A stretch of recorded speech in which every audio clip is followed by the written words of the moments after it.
पाकिस्तान में पीटीआई को बहुत बड़ी जीत मिली, लेकिन फिर भी सरकार नहीं बना पा रही। इमरान खान अभी भी जेल में है। क्या होगा पाकिस्तान का सूरत हाल? हमारे साथ जुड़ रही हैं आज तक में अलीमा खानम, जो इमरान खान की बहन है। हाल फिलहाल में इमरान खान से मिली, जीत का जो मैसेज है उन्होंने इमरान खान को दिया। बात करते हैं, जानना चाहेंगे इमरान खान ने इस जीत को कैसे लिया। अलीमा खानम जी, बहुत बहुत शुक्रिया आज तक के साथ बात करने के लिए। बताएं, आप इमरान खान से मिले, पहली मुलाकात जीत के बाद कैसा महसूस हो रहा था उन्हें? उन्हें क्या पहले से ही पता था कि पीटीआई जीत रही है? कोई एक्सेस था जेल में?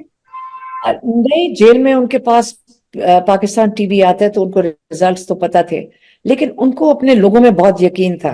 उनको बहुत अरसे से, आप याद रखना कि वो 28 साल से वो इस मिशन पे लगे हुए थे कि एक दिन एक कौम बनेगी पाकिस्तान, और इनको मैं जो जवान नस्ल है मैं उनको तैयार करूंगा, और वो उनको तैयार इस चीज पे करूंगा कि आपको गुलामी ना मंजूर, आपका हक बनता है जस्टिस सिस्टम पे, आपका हक बनता है सोशल वेलफेयर। ये सोशल वेलफेयर स्टेट जो कहते हैं ना, मदीना की रियासत का मतलब उनका ये था हमेशा कि एक सोशल वेलफेयर स्टेट बननी चाहिए, और यही उनकी मिशन थी। लेकिन उसके लिए लोगों को पहले समझना चाहिए कि आपने अपने हक के लिए कैसे खड़े होना है। और ये इसने लोगों को जो 8 फरवरी को हुआ है, वो यही था कि लोगों को समझ आ गई, लोगों को अपने वोट की समझ आई, और लोगों ने आके फैसला किया 8 फरवरी को कि हम ये जो पुराना सिस्टम है इसको इसको हम रिजेक्ट करते हैं, और अब हमें एक नया पाकिस्तान चाहिए। ये था। लेकिन ये सॉरी, कंटिन्यू प्लीज। हाँ, नहीं, मैं कह रही हूँ 8 फरवरी को जो था ना, जो वोट था, ये बच्चे भी गए, फैमिलीज गई थी, खवातीन गई थी। और याद रखें ये किन कंडीशंस में गए थे। पिछले 8-9 महीनों से इतनी खौफ की फजा थी, इतना खौफ फैलाया गया था। कभी इंटरनेट जर्नलिस्ट को मार दिया जा रहा था, कभी जर्नलिस्ट को, जैसे इमरान रियाज खान को कितनी बुरी तरह उन्होंने उसको टॉर्चर करके बाहर निकाला था कि बाकी कोई जर्नलिस्ट डरे और बात ना करे।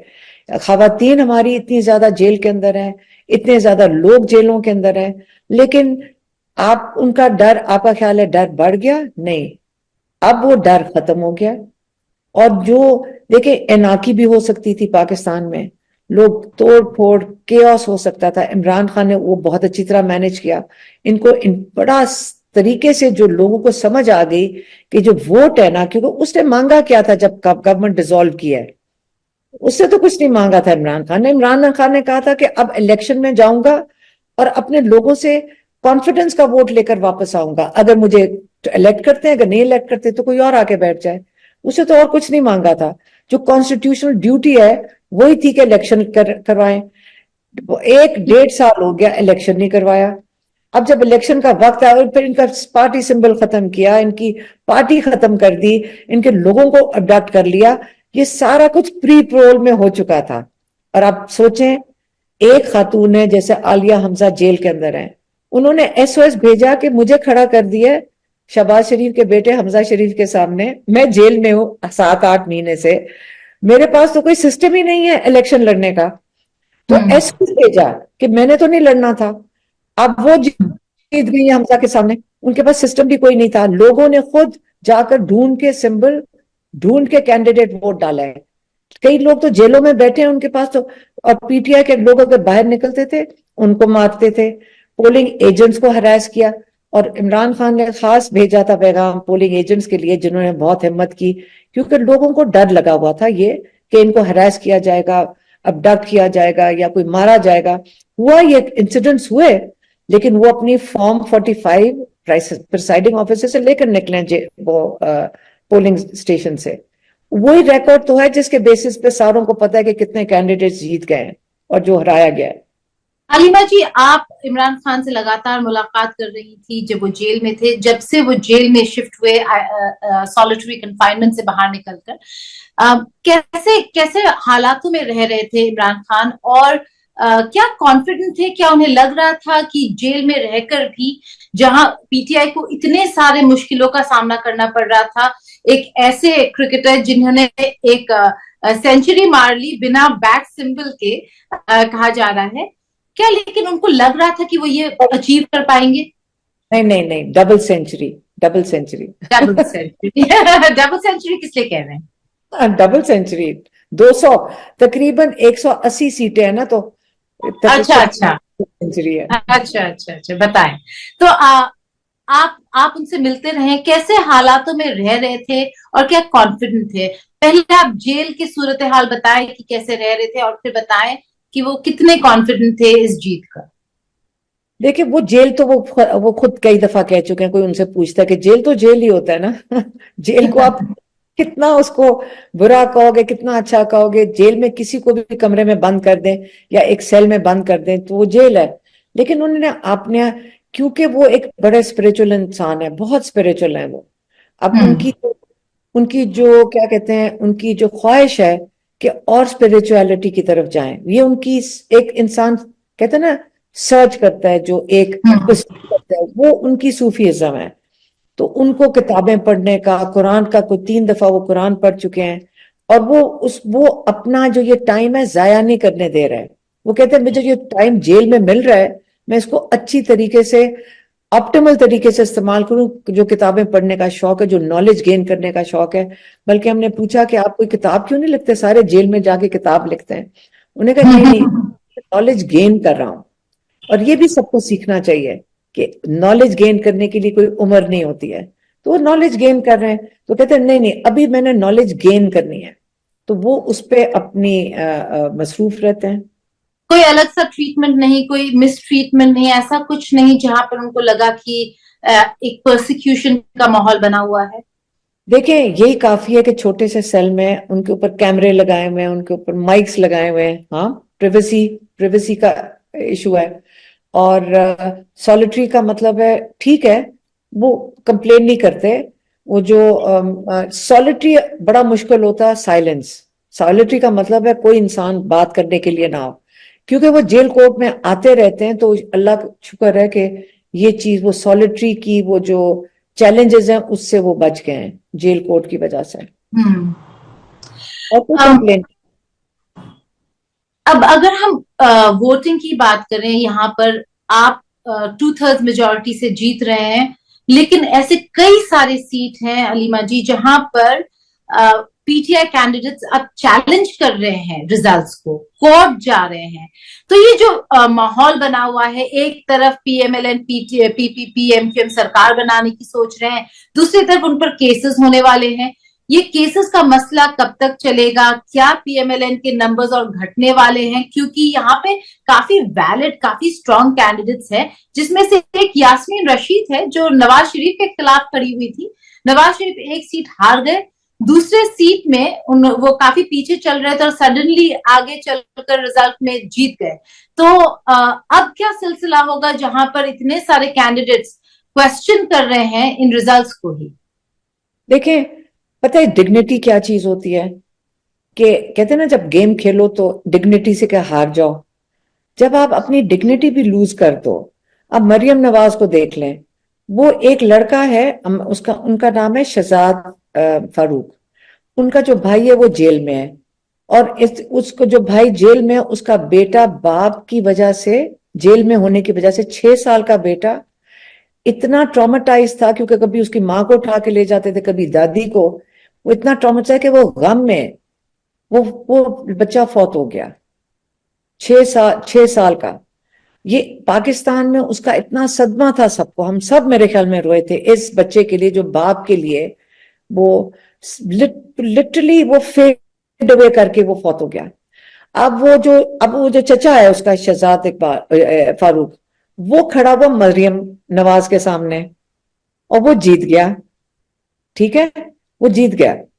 अब उसका रिजल्ट भी हमें मरियम नवाज का भी ठीक करना था। उनको जिताना था, वो जिता दिया। अब वो जब कोर्ट में जा रहा है ना, उसको उसके दफ्तर से जाके पुलिस अरेस्ट करके ले गई है, उसको उठा के ले गए। अब वो अरेस्टेड है, अब क्या करें? मतलब अब कैंडिडेट, क्योंकि मरियम नवाज के को वो चैलेंज कर रहा है कोर्ट में, तो उसको आपने अरेस्ट कर लिया। देखें, ये नहीं चलेगा। अब आप जब श्रिंक कर गया, इनकी जो कहते हैं जो किंगडम थी, इनको प्रॉब्लम लाहौर का है, क्योंकि लाहौर उनका ख्याल था हमारा कोई किला है, इनका कोई किला नहीं, ना पहले था ना अब है। सब हार गई हैं सीटें लाहौर की। लाहौर ने पूरे ने इनको रिजेक्ट कर दिया है। अब लाहौर, आपको पता है ना, जिंदा दल उनको कहते हैं, जिंदा दिल वाले लाहौर के लोग हैं। लाहौर के पॉलिटिकली, जब इंडिया एक ही हिस्सा था, लाहौर हमेशा जाना जाता था एज ए पॉलिटिकल इंस्टीट्यूट। हाँ, अब लाहौर को तुमने चैलेंज कर दिया है, लाहौर के तुमने सारे वोट चोरी कर लिए हैं। मुझे तो फिक्र है लाहौर की इस वक्त, कि लाहौर ने इनको कैसे छोड़ना है। लाहौर का, जिनका आपने वोट चोरी किया है, लाहौर तो नहीं आराम से बैठेगा ना। लाहौर अब लेकिन कुछ तो बदला है पिछले पिछले इलेक्शन से, ये इलेक्शन काफी फर्क है। यहाँ पर लोगों ने वोट सबके खिलाफ डाला है, मतलब वो चाहते थे कि जिनको वो वोट देना चाहते हैं उन्होंने उनको वोट दिया है। ये फर्क है। पहले होता था कि जहां पे एस्टैब्लिशमेंट का सपोर्ट है, कहीं ना कहीं हवा उसी तरफ रुख करने लगती थी। इस बार ये ऐसा नहीं हुआ है।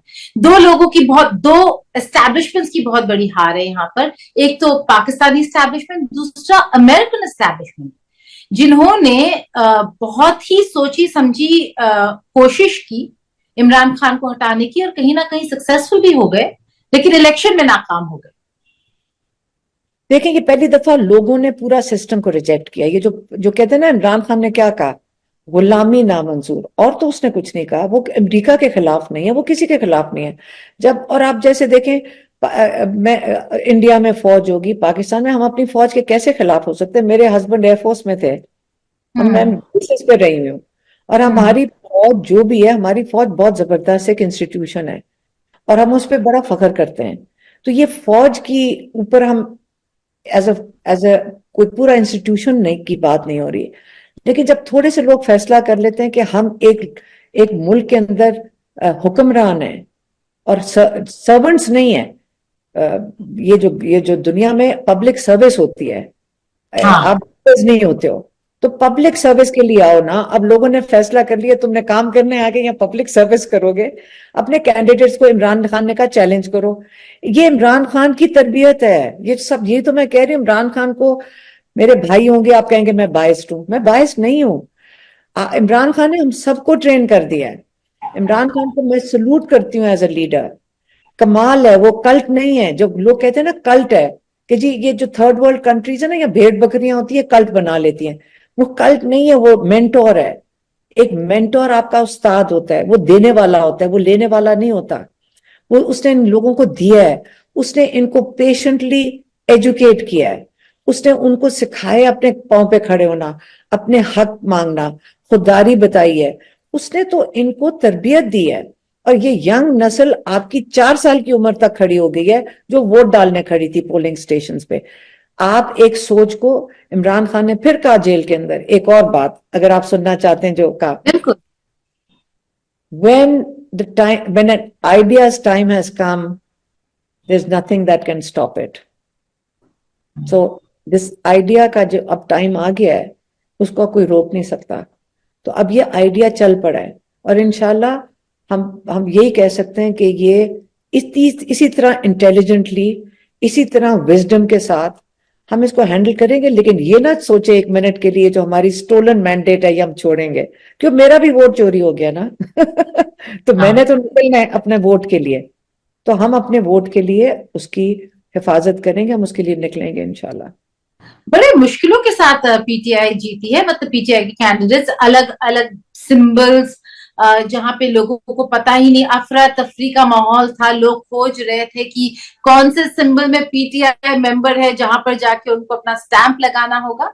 लेकिन एक बहुत इंपॉर्टेंट, अलीमा जी, हमें पता चला इस इलेक्शन में एक बहुत इंपॉर्टेंट जो चीज पीटीआई ने की थी, वो था कि एक दिन या कुछ दिन पहले एक ऐप को डाउनलोड करने को कहा, जिसमें जितने पीटीआई मेंबर्स थे, उनके जो जो सिंबल थे जिस जिस कंस्टिट्यूएंसी में, वो सब आपको ऑफलाइन मिल रहा था। तो मोबाइल सर्विसेज बंद होने के बाद भी एक पीटीआई वोटर को पता था कि उसको अगर उसका कंस्टिट्यूएंसी ये है, आपको यहां जाना है और आपको इस सिंबल पे वोट देना है।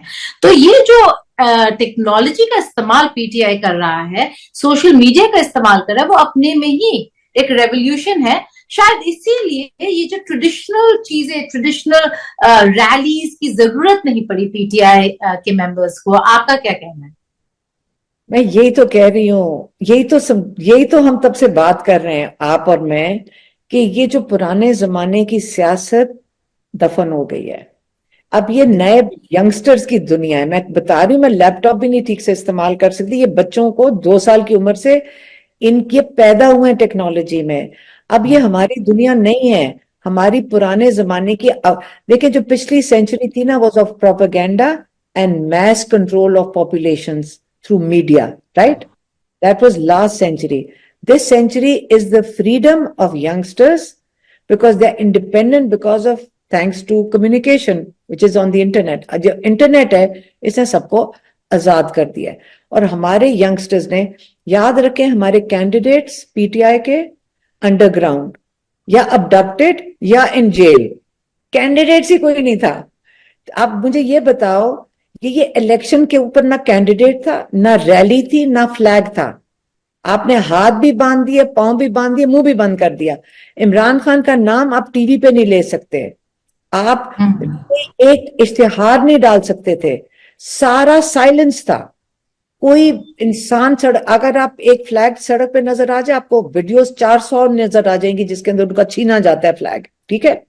अब फ्लैग नहीं निकले। आप सोचे किस किस्म की हम पुलिस स्टेट में थे, हाँ। और उसके बावजूद अंडरग्राउंड चली गई मूवमेंट, इंटरनेट पे चली गई मूवमेंट। उन्होंने ऐसी, तो अब सारी दुनिया इसको स्टडी करेगी। याद रखना, ये सारी दुनिया स्टडी करेगी कि ये क्या हुआ है पाकिस्तान में, जीत कैसे हुई। हाँ? ये यंगस्टर्स को पूछे, यंग पॉपुलेशन, और ये we should be proud of them. लेकिन ये हमें एक और एक्सेप्ट कर लेना चाहिए, हार मान लेने चाहिए। ओल्डर जनरेशन हार मान जाए और यंगर जनरेशन को अपने जो मुल्क है इनको फैसला करने दें। आपने बहुत इंपॉर्टेंट बात कही, ओल्डर जनरेशन को हार मान लेनी चाहिए। एंड ऑफ एन ईरा कह रहे हैं, लेकिन वो ईरा किसी एक ग्रुप या पार्टी का नहीं, नवाज शरीफ का सर्टनली है। क्योंकि कह रहे थे कि पीएमएलएन की सरकार आएगी, एस्टैब्लिशमेंट ने वापस नवाज शरीफ को बुलाया, प्रधानमंत्री बनने वाले थे, वजीर आजम बनने वाले थे, लेकिन नहीं बन रहे। तो एक क्या अचीवमेंट आप कहेंगे पीटीआई का ये है कि फ्यूचर पॉलिटिक्स में पीएमएलएन का स्पेस बहुत कम होने वाला है, यानी कि खत्म ही होने वाला है पीएमएलएन, चाहे वो अगला टर्म हो या 1-2 साल बाद हो, जब भी अगली सरकार होगी पीएमएलएन का स्पेस कम होगा, पीपीपी शायद बढ़ जाए, लेकिन पीटीआई जरूर एक बहुत फॉर्मिडेबल पार्टी बन के आगे निकलेगा। मैं आपको ये बता दूं, ये अगर अपने तौर तरीके नहीं, मैं क्या, मैं पीटीआई तो मरियम नवाज ने खुद ही उसको दफन कर दिया है। मरियम नवाज ने खुद ही काफी कर दिया उस बेचारी नून लीग जो थी, वालिद की पार्टी। लेकिन ये मेरे ख्याल में ना, ये पहले थी पिछले इलेक्शन तक। इस इलेक्शन में तो उनके पास 20 सीटें नहीं थी, ये सबको पता है, ये सारों को पता है। ये अंदर से रिपोर्ट्स इलेक्शन कमीशन के अंदर से लोगों ने लीक कर दी है, बाय द वे। ये जो इंफॉर्मेशन अंदर से लीक हुई है। अच्छा, 20 सीटों के साथ अगर आप नई, ये लोगों ने क्या रिजेक्ट किया है, हमारी प्लंडरिंग ऑफ वेल्थ एक्सेप्टेबल नहीं है, हमारे ऊपर जुल्म एक्सेप्टेबल नहीं है, हमें इंसानों की तरह ट्रीट करोगे, हम तुम्हारी रियाया नहीं है, ये डिसीजंस हैं। अब लोग जो एडजस्ट कर जाएंगे इस चीज के ऊपर, ये एडजस्ट करेंगे नए फॉर्म ऑफ पॉलिटिक्स के ऊपर, कि जहां वो कह रहे हैं आप हमारी खिदमत करो, हमारे हुक्मरान। ये पॉलिटिक्स के अंदर पैराडाइम शिफ्ट है। जो नहीं करेगा, ये न्यू जनरेशन है, ये नहीं एक्सेप्ट करेगी। हमें तो खुद एडजस्ट करना है ना, लोगों को खुद एडजस्ट करना पड़ेगा, पार्टीज को, अपने मैंडेट को। ये जो रैलीज के ऊपर ये जो फेक किस्म की स्पीचेस वगैरह अब बच्चों ने रिजेक्ट कर दिए हैं। आपने देखे, यंगर जनरेशन अब ये नॉनसेंस नहीं मानती है। तो न्यू जनरेशन 50% पाकिस्तान की नई जनरेशन है। आप इनके मुताबिक नहीं चलोगे, ये आपको रिजेक्ट कर देंगे। कितनी देर इनके वोट चोरी करोगे? क्या इमरान खान कॉन्फिडेंट है कि वो बाहर निकलेंगे जेल से, ये केसेस खत्म होंगे? क्योंकि देखिए May 9 के केस में एटलीस्ट बेल मिला, बाकी 3 केसेस में तो अभी भी कन्विक्शन है। क्या कॉन्फिडेंट है वापस बाहर निकलेंगे, या फिर मिलिट्री के साथ डील करना होगा, देश के बाहर चले जाएंगे? क्योंकि रिपोर्ट्स तो थे कि एक एयरक्राफ्ट तैयार है, लंदन जाएंगे इमरान खान। तो सच्चाई क्या है? देखिए, आहिस्ता आहिस्ता सबको एक्सेप्ट करना पड़ेगा कि ये सिस्टम, अब हमें सिस्टम को पीछे हटना पड़ेगा, अपने लोगों की बात माननी पड़ेगी। जैसे मैंने कहा, हम इस पे हुक्मरानी नहीं कर सकते अपने लोगों पे, उनको इंसानों की तरह उनको इज्जत देनी पड़ेगी। जब आप किसी को इज्जत दे, उन्होंने, अब वो डिमांड कर रहे हैं कि हमने भेड़ बकरी नहीं बनना, आप हमें इज्जत दो, हमें रिस्पेक्ट करो और हम एक्सेप्ट करेंगे। जहां तक इमरान खान के केसेस का ताल्लुक है, इमरान खान हाई कोर्ट में जाएंगे। अव्वल तो ये केसेस के अंदर कोई वैल्यू नहीं है, हाई कोर्ट को इनको बाहर फेंक देना चाहिए। और इमरान खान को, आप सोचें, 70 साल की उम्र में जिसने आज तक कभी केस नहीं था, 1 साल के अंदर 220, तो आप जुडिशरी का भी तो मजाक उड़ा रहे हैं ना। तो जुडिशरी को खुद अपने लिए अब खड़े होना पड़ेगा कि हम आपके प्रेशर किसी का नहीं लेंगे, हम ये थ्रेट्स नहीं बर्दाश्त करेंगे, और हम आप खड़े हो जाएंगे। और बहुत अच्छे अच्छे जजेस हैं, इंशाल्लाह हम एक्सपेक्ट कर रहे हैं, हम उम्मीद रखते हैं कि ये जजेस खड़े होंगे और वो इंसाफ देंगे जो उनका काम है देना। तो अब उम्मीद इमरान खान ने उन्हीं से रखी हुई है कि जजेस इंसाफ करेंगे, वो डील्स नहीं करते, और 100% जीरो डील्स वो डील पाकिस्तान में ही रहेंगे, पाकिस्तान में ही रहेंगे। मैं कह रही हूँ, जब डील नहीं करेंगे, क्यों उन्होंने वो 10 दफा 1000 दफा पूछते, मैंने क्यों जाना है कहीं, अपना मुल्क क्यों हम छोड़ के जाएंगे? अब कोई अपना मुल्क नहीं छोड़ के जाता, वो भी नहीं जा रहा है। आखिरी सवाल, एक पर्सनल क्वेश्चन है। उनके बेटों से बात हो रही है आपकी? क्या इमरान खान की बात हुई है सुलेमान और कासिम के साथ? क्या कह रहे हैं? क्या कंसर्न है कि उनके वालिद बाहर निकलेंगे या नहीं? कैसा माहौल है बेटों के साथ? देखिए, हमें तो पहले ये नहीं पता कि जेल में है क्यों। या तो होता ना कि मुझे आप बताते कि उन्होंने कोई बहुत बड़ा जुर्म किया, तो फिर हम सारे परेशान होते हैं। अव्वल तो जेल में होना ही नहीं चाहिए। तो जब जेल में, हम सारों को यही है कि अब ये निकलना चाहिए उन्हें, मतलब बहुत हो गई ना। अब तो एम्बेरसमेंट हो जानी चाहिए जिन्होंने उनको जेल में डाला हुआ है, उनकी भी एम्बेरसमेंट हो जानी चाहिए। शर्म, थोड़ी देर बाद शर्म आना शुरू हो जाएगी कि क्या बेवकूफ लग रहे हो। एक तरफ उसकी हुकूमत बन रही है, केपी में तो उनकी हुकूमत है। अच्छा, वहां पे ये नहीं कर सकते इस किस्म की चीज। वो केपी वाले तो इनको मारे, अगर आप धांधली करने आ जाओगे वो तो पकड़ लेते हैं। पर जब ये पहली दफा पंजाब भी खड़ा हो गया, अब इनका वोट चोरी हुआ, ये भी खड़े हो जाएंगे। कराची में भी चोरी कर लिया इन्होंने वोट। तो कोई बात नहीं, अभी अगले दिन आने वाले जो हैं वो पाकिस्तान के लिए बड़े अहम है। और इकोनॉमी सस्टेन नहीं कर सकती, इस किस्म का lack of confidence in economy में तो जाएगा ना। अभी इमरान खान ने कहा 2 रास्ते हैं, या आप ये चीजें छोड़ दें और लोगों का उनका मैंडेट वापस कर दें। दूसरा रास्ता ये कि इकोनॉमी स्पाइरल कर जाएगी, आउट ऑफ कंट्रोल हो जाएगी, इसको संभालने वाला कौन होगा? तो ये जो गवर्नमेंट बना रहे हैं, ये तो अपने लिए क्या मुश्किलात ही लाएंगे, ये संभालेंगे कैसे? जब आपका मॉरल अथॉरिटी नहीं होगी, इकोनॉमी कैसे संभालेंगे? तो अगले दिन बड़े चैलेंजिंग है पाकिस्तान के लिए, लेकिन खुशाइंद भी हैं, क्योंकि लोगों ने एक रेवोल्यूशन ले आए हैं जिसको हम कहते हैं पीसफुल रेवोल्यूशन। जी, जानना चाहेंगे कि बेटों से बात हुई है उनकी अभी तक, या आपकी बात हुई है? कैसा है, कैसे है बेटे? हमारे जो भतीजे हैं सुलेमान और कासिम, उनसे हमारी बात होती रहती है, उनको अपडेट मिलता रहता है। वो अपडेट जैसे फैमिली अपडेट शेयर करती है। लेकिन जो वालिद साहब से उनकी बात मेरे ख्याल में ज्यादा से ज्यादा 4 दफा हुई है पिछले 6 महीने में, और वो भी बड़ी मुश्किल से हम कोर्ट्स में पिटिशंस कर करके उनसे इजाजत लेते थे। अब उम्मीद करते हैं कि थोड़ा सा प्रेशर कम हो जाएगा अभी, और वो अपने वालिद से बात कर सकेंगे। आपने बात की? कैसा महसूस हो रहा है उन्हें कि उनके वालिद इमरान खान इतने ह्यूज नंबर्स से जीते हैं? अभी तो मैं क्या, मैं सारों को, अभी तो अब हम तो अब अगले स्टेज पे चले गए, स्टोलन मैंडेट। तो हमारी तो तैयारी हो रही है कि स्टोलन मैंडेट, अपने जो चोरी हुई भी, हम अपनी चोरी को वापस लेना चाहते हैं। पहले चोर वोट हम ढूंढ रहे हैं किधर गए। चलिए, इसी इम्पोर्टेंट और पॉजिटिव नोट में आपसे शुक्रिया अदा करना चाहूंगी। बहुत बहुत शुक्रिया हमारे साथ जुड़ने के लिए।